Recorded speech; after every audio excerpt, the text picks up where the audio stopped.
할렐루야. 2021년 11월 18일 목요일 아침입니다. 오늘도 하나님께서 우리에게 주신 말씀 붙잡고 함께 기도하며 하루 시작하겠습니다. 손으로 움켜 입에 대고 핥은 자의 수는 300명이요 그 외에 백성은 다 무릎을 꿇고 물을 마신지라. 여호와께서 기드온에게 이르시되 내가 이 물을 핥아 먹은 300명으로 너희를 구원하며 미디안을 내 손에 넘겨 주리니 남은 백성은 각각 자기의 처소로 돌아갈 것이니라 하시니. 하나님의 은혜로 택하심을 따라 남은 자들, 특별히 마지막까지 하나님의 시험을 잘 이기고 기드온의 300 용사처럼 하나님 앞에 하나님의 일꾼으로 사용되는 하나님의 자녀들 되기 원합니다. 믿음의 용사들 되기 원합니다. 오늘도 새롭게 시작하는 오늘 하루가 우리의 영적 전쟁의 하루일 터인데 하나님께서 우리에게 주신 믿음으로, 말씀으로 오늘 하루 승리하는 복된 날 되게 하옵소서. 예수님의 이름으로 간절히 기도합니다. 아멘. 오늘 하나님께서 우리에게 주신 말씀은 사사기 8장 22절부터 35절까지의 말씀입니다. 이 말씀 함께 봉독합니다. 그때 이스라엘 사람들이 기드온에게 이르되 당신이 우리를 미디안의 손에서 구원하셨으니 당신과 당신의 아들과 당신의 손자가 우리를 다스리소서 하는지라. 기드온이 그들에게 이르되 내가 너희를 다스리지 아니하겠고 나의 아들도 너희를 다스리지 아니할 것이요 여호와께서 너희를 다스리시리라 하니라. 기드온이 또 그들에게 이르되 내가 너희에게 요청할 일이 있으니 너희는 각기 탈취한 귀고리를 내게 줄지니라 하였으니 이는 그들이 이스마엘 사람들이므로 금 귀고리가 있었습니다.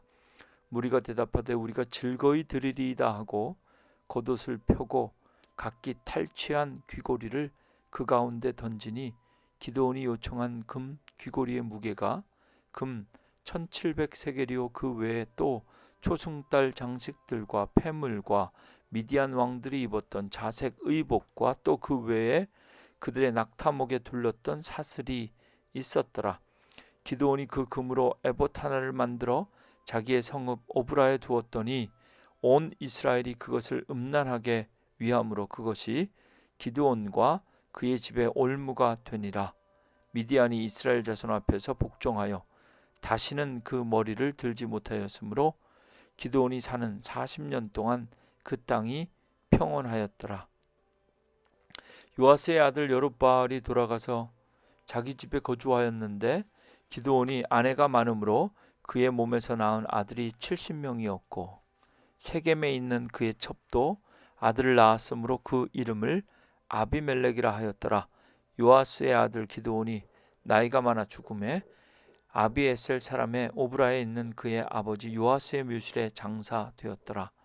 기드온이 이미 죽음에 이스라엘 자손이 돌아서서 바알들을 따라가 음행하였으며 또 바알 브릿을 자기들의 신으로 삼고 이스라엘 자손이 주위의 모든 원수들의 손에서 자기들을 건져내신 여호와 자기들의 하나님을 기억하지 아니하며 또 여룹바알이라 하는 기드온이 이스라엘에 대해 베푼 모든 은혜를 따라 그의 집을 후대하지도 아니하였더라.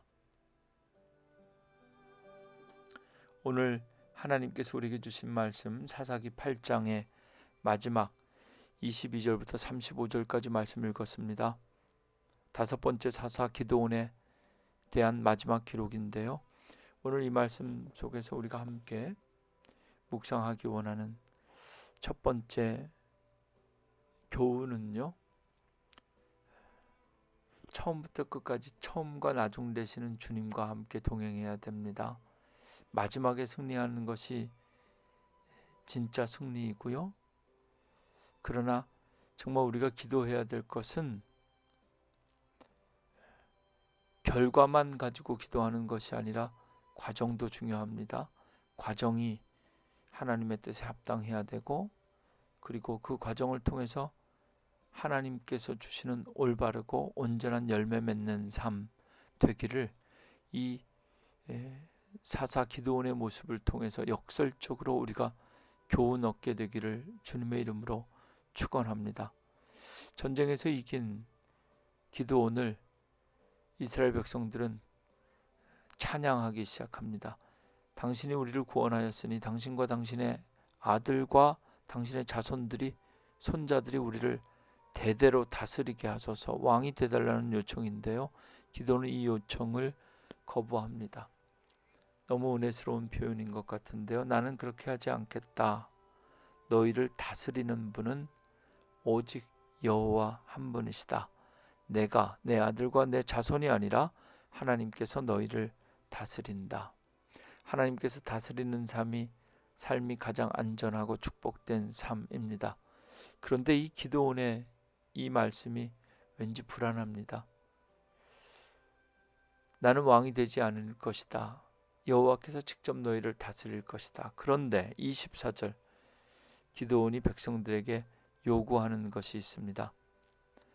탈취한 귀고리를 달라고 합니다. 그리고 이스라엘 백성들이 기드온에게 모아 준 금 귀고리의 무게가 자그마치 금 1700세겔이었다. 그것뿐만이 아닙니다.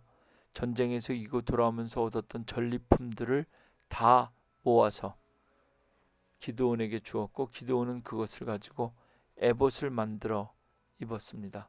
이것이 기드온과 그의 집에 올무가 되었다. 오늘 본문 27절 마지막 문장입니다. 내가 너희를 다스리지 않겠다. 하나님께서 직접 너희를 다스리게 하겠다 하고서 전리품을 챙기는 기드온의 모습입니다. 정말 하나님을 사랑하고 하나님의 통치를 기대하며 하나님의 은혜를 구하는 사람들은 가지고 드리는 것도 하나님께 드려야만 합당한 삶이죠. 기드온도 이스라엘 백성들도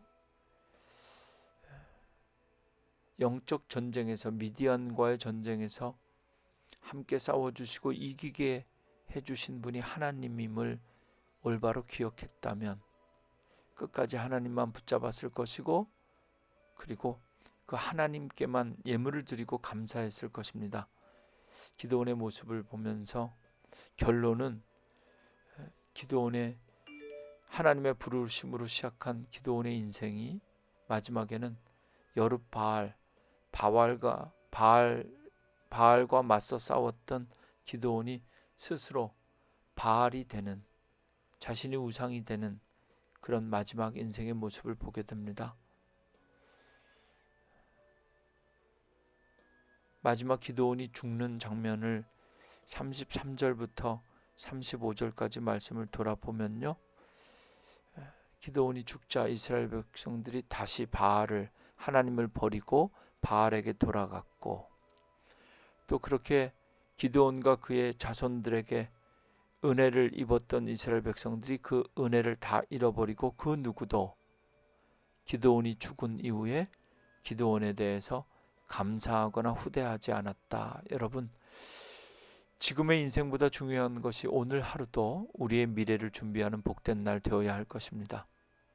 사사들의 모습을 보면서 이스라엘 백성들의 반복되는 죄뿐만 아니라 사사들이 통치하고 죽은 이후에 이스라엘 백성들이 끊임없이 이방신으로 돌아가는 것, 정말 우리가 죽은 이후에 우리가 무엇을 남길 것인가, 우리가 떠난 후에 우리 자녀들이 어떻게 살 것인가, 그리고 우리에 대한 평가가 우리에게 베풀어 주셨던 하나님의 은혜가 어떻게 남게 될 것인가, 오늘 하루를 사는 것이 아니라 오늘 주신 말씀을 붙잡고 우리 인생의 마지막을 기대하고 마지막을 기리면서 기도하고 달려가는 복된 날 되기를 원합니다.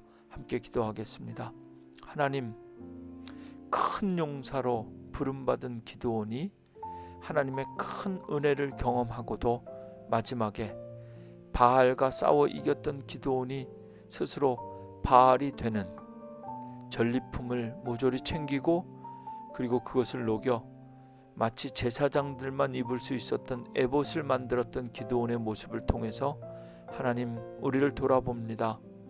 마지막까지 승리하기 원하고 마지막까지 교만하지 않게 하시며 오늘 우리에게 주신 말씀 붙잡고 기도하며 응답 주실 때마다 더욱더 큰 충성과 온전한 순종으로 하나님과 마지막까지 동행하며 주신 은혜 잃어버리지 아니하고 지금 우리의 삶보다 더 중요한 것이 우리 인생의 마지막 순간 하나님 앞에 그리고 사람들에게 우리 자녀들에게 우리의 인생과 믿음이 어떻게 평가받고 열매 맺게 될 것인가. 하나님 영원한 하늘나라를 향하여 믿음으로 오늘 하루 믿음으로 사는 하나님의 자녀들 되게 하여 주옵소서. 예수님의 이름으로 기도합니다. 아멘.